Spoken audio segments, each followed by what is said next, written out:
Įvardinkime, kas iš tiesų vyksta Rusijoje.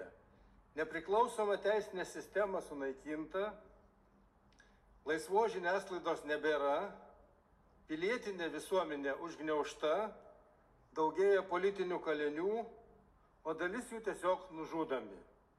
Taigi, tarptautinė visuomenė nebegali toliau apsimesti, jog Putinas yra demokratinės šalies prezidentas.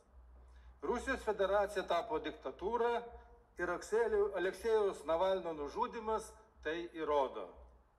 Putinas nėra neįveikiamas. Jis bijo savo kritikų net tuomet, kai jie mirė.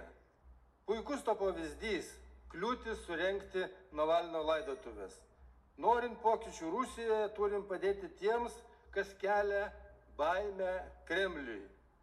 Turime vykdyti koordinuotą apsikeitimą nuteistaisiais, suteikti prieglobstį nuo politinio persekiojimo bėgantiems žmonėms.